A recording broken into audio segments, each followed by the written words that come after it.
Good morning, students. After the integrated rate equation method and their numericals, there is a next topic, that is the collision theory of chemical reactions. That is collision theory. Now next topic is about the collision theory. In this topic हम ये discuss करेंगे कि जो हमारे पास reacting species है उनमें से जो प्रोडक्ट है उसकी फॉर्मेशन कैसी होती है. कोलिजन का सबसे पहले मीनिंग क्लियर करना है. कोलिजन का मतलब क्या है? कोलिजन का मतलब है कोलाइड करना, टकराना. सो इस थ्योरी में हम सारी केमिकल रिएक्शंस की कोलिजन्स के बारे में डिस्कस करेंगे.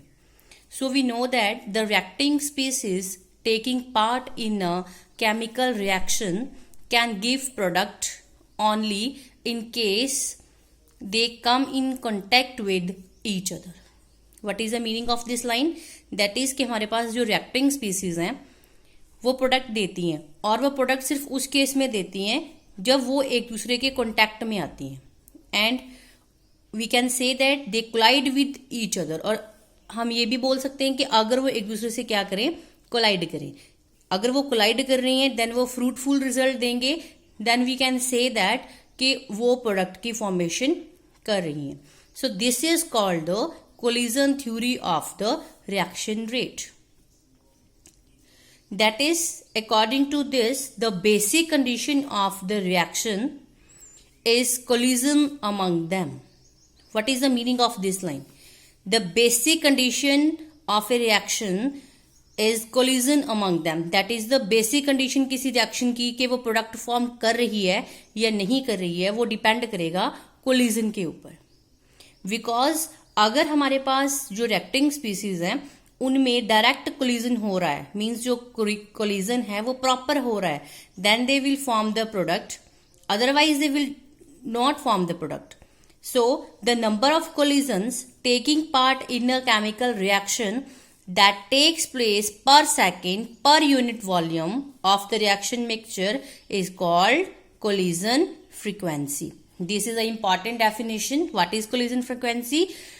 Per second per unit volume of reaction mixture. That means collision जो हो रहा है per second में per unit volume में किसी reaction mixture का, that is known as the collision frequency.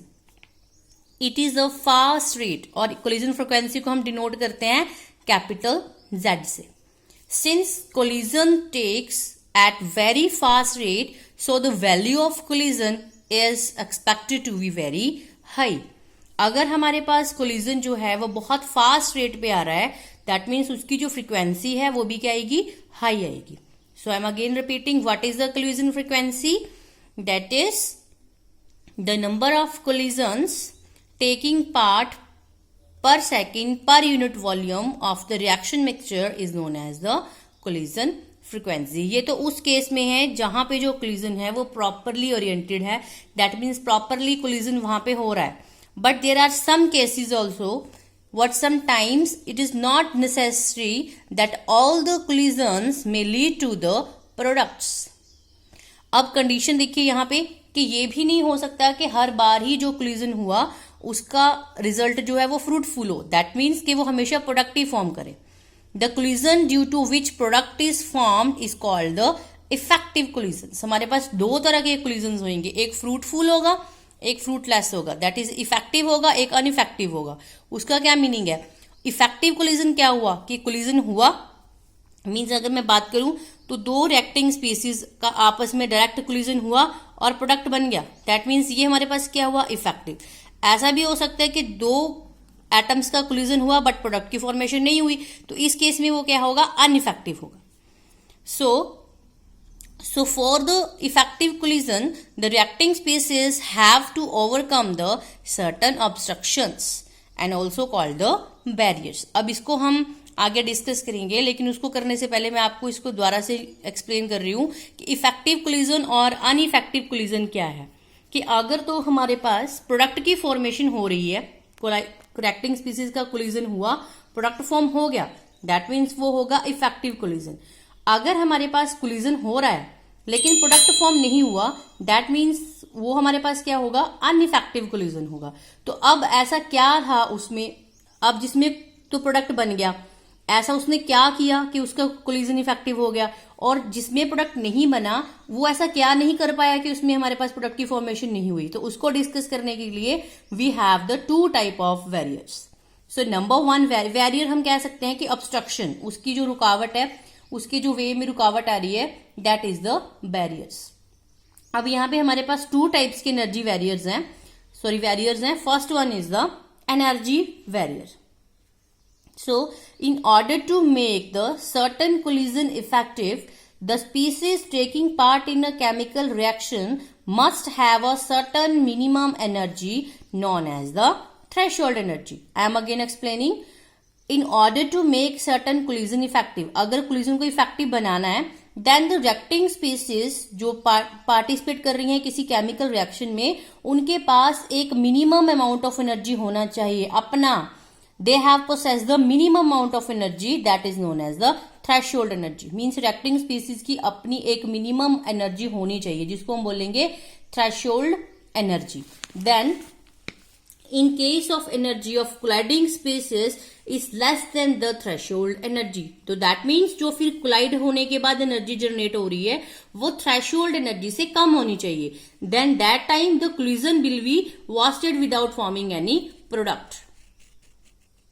तो अगर आपके पास थ्रेशोल्ड एनर्जी जो है, in case of energy of colliding species is less than the threshold energy, colliding species की अगर जो एनर्जी है वो थ्रेशोल्ड एनर्जी से कम आ रही है अगर, देन हमारे पास प्रोडक्ट की फॉर्मेशन नहीं होगी। दैट मीन्स कि उसकी एनर्जी ज्यादा होनी चाहिए थ्रेशोल्ड एनर्जी से, then there will the formation of a product. Means इस केस में हमारे पास जो रिजल्ट है वो फ्रूटफुल नहीं होगा। ये हमारे पास है first one, the energy barrier. Now second one is the orientation barrier. What is the orientation? Orientation को अगर मैं डिस्कस करूं कि लेट अस सपोज मैं आपको ए कह रही हूं, ए का इतना ओरिएंटेशन है, क्लियर। कोई बी प्रोडक्ट है आपके पास, उसका इतना ओरिएंटेशन, मीन्स ये इसको ओवरकम कर रहा है। अगर तो इसको ये ओवरकम कर रहा है तो प्रोडक्ट की फॉर्मेशन हो जाएगी। अगर ये इसका इतना ओरिएंटेशन है, क्लियर, और इसका हमारे पास इतना ओरिएंटेशन है, तो ये इसको ओवरकम नहीं कर रहा है, तो इस केस में हमारे पास जो क्या होगा वो फॉर्मेशन नहीं होगी। ओरिएंटेशन को हम कह सकते हैं एक तरह सिंपल लैंग्वेज में कि एटम्स के surrounding. Now this is an other important factor which cause the obstruction for the effective collision. Orientation means the atom of the different reacting species taking part in a reaction, which actually combine must face each other. That means वो दोनों जो participate कर रही हैं reacting species, they have to face each other. In other words, they must properly orientate. In case such atoms are not facing each other, the collision will be the wasted. And अगर हमारे पास they don't have a face to each other, तब जो collision होगा वो fruitful नहीं होगा। That time हमारे पास क्या होएगा, प्रोडक्ट की फॉर्मेशन नहीं होगी। आपको मैं इसको एक एग्जांपल के थ्रू समझाती हूँ। लेट अस कि हमारे पास ये एक रिएक्शन है CO plus NO2, we having carbon dioxide plus NO। अब ये प्रोडक्ट बना। अब क्वेश्चन ये है कि कार्बन का ऑक्सीजन के साथ तो प्रोडक्ट बन गया, बट कार्बन का नाइट्रोजन के साथ प्रोडक्ट क्यों नहीं बना? कोलिजन तो इन दोनों का भी हुआ होगा, लेकिन C और O का जो कोलिजन है वो फ्रूटफुल हुआ तो प्रोडक्ट बन गया। C और N का फ्रूटफुल नहीं हुआ तो प्रोडक्ट नहीं बना, N और O का हुआ तो प्रोडक्ट बन गया। दैट मीन्स कि ऐसा कोलिजन तो सभी में हुआ होगा, लेकिन ऐसा क्या हुआ कि जो CN है वो प्रॉपरली प्रोडक्ट नहीं फॉर्म कर पाया। तो उसको मैं आपको एक डायग्राम के थ्रू समझाऊंगी। लेट अस कि ये हमारे पास ओरिएंटेशन है OC की, जो हमारे पास O के साथ इसका प्रोडक्ट बना। दैट मीन्स देखिए इसने इसको फेस कर लिया, they having face to each other. ये प्रॉपरली ओरिएंटेड कर सकता है इसको साइज के अकॉर्डिंग, तो ये हमारे पास यहाँ पे इसकी प्रोडक्ट की फॉर्मेशन होगी। लेकिन अगर हम इसको देखेंगे यहाँ पे और ये हमारे पास यहाँ पे, तो ये हैविंग इनका जो प्रॉपर ओरिएंटेशन है वो नहीं हो रही है। तो अगर इनकी प्रॉपर ओरिएंटेशन, ये थोड़ा सा बड़ा बन गया है, ये इस तरह से होगा, तो इसकी जो प्रॉपर ओरिएंटेशन है वो नहीं होएगी। तो जब प्रॉपर ओरिएंटेशन नहीं होएगी तो यहाँ पे इसको हम कह सकते हैं कि ओरिएंटेड नहीं हो रहा है, तो इसकी प्रोडक्टिव फॉर्मेशन नहीं हो रही है। सिंपल लैंग्वेज में आप इसको डिस्कस करिए कि अगर हमारे कोलिजन तो सब में ही होगा, जो रिएक्टिंग स्पीसीज पार्टिसिपेट कर रही हैं, कोलाइड करके प्रोडक्ट वही बनाएगा जो एनर्जी बैरियर और ओरिएंटेशन बैरियर को क्रॉस करेगा। जो उसको नहीं क्रॉस कर पाएगा वो फ्रूटफुल रिजल्ट नहीं देगा। इन सिंपल लैंग्वेज हम कह सकते हैं कि उसका जो प्रोडक्ट है वो फॉर्म नहीं होगा। सो this is the next topic, that is the collision theory. Collision मैंने आपको समझा दिया कि कोलिजन का मतलब होता है आपस में कोलाइड करना, जो रिएक्टिंग स्पीसीज आपस में कोलाइड करती हैं। इसमें से इंपॉर्टेंट फैक्टर आपके पास आया है कोलिजन फ्रीक्वेंसी, देन उसके बाद है इसके energy barriers. Next topic is about the activation energy.